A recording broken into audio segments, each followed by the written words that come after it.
এই কি করো? মনে নাই তুমি কুশলি পিঠা খাবা? কুশলি পিঠা বানাচ্ছি নারকেল দিয়ে। ও সেজন্য তো আয়োজন। হ্যাঁ সেজন্য নারকেল কুড়িচ্ছি। এতগুলো নারকেল লাগছে। এই দেখো আটা খাওয়া করছি। হুম। ওরে কুশলি বানাবো দেখো নি। ও তাহলে আচ্ছা দর্শক কুশলি পিঠা বানান দেখাও তো কেমন করে বানায়। দেখাবো নি, সময় লাগবে, আগে নারকেলটা রেডি করি। আচ্ছা আচ্ছা ঠিক আছে। এ নারকেল কোটা হয়ে গেছে?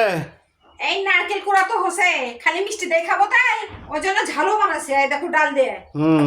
আগে ডাল দিয়ে করবো, তারপর যে নারকেল কড়াইয়ের মধ্যে আছে কুশলি দেখো কিভাবে করতেছি। সময় লাগে বটে, মানে একটু ওয়েট করো। এটা কি মিষ্টি না ঝাল? এটা ঝাল, তারপর মিষ্টি করব।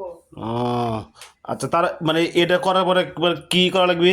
এটার পরে এই যে মনে হয় কোনোদিন খাওয়াইনি সেরকম ভাব দেখাচ্ছ, তেলে ভাজবো। এটা খাসি থেকে আমি রাঁধতেছি। রান্না করনি কোনোদিন খাওয়াইনি না? কি মবর করলাম কথাবার্তাটা কয় গো। তাই না? তুমি দেখোনি তাই। এই দেখো হয়ে গেল, এখন তেলে ভাজবো তারপর খাবা। লতা দেখো। আজই করেছি।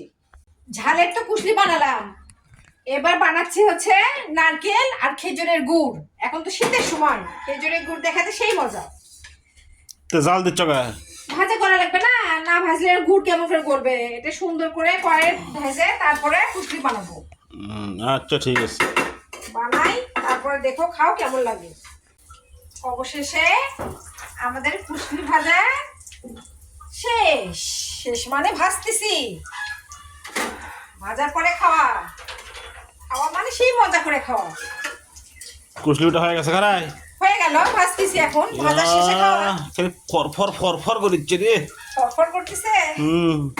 খেতে কেমন লাগবে বলো? খেতে কেমন লাগবে তোমার লাগানে ফরফরা?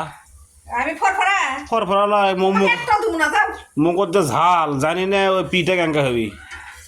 এই পিঠা ভাজা দিয়ে দাও তো, চলে দাও রুটিটা। আচ্ছা করো করো করো না, এখন দিয়ে খাইয়ে দেখি কেঙ্কা লাগে।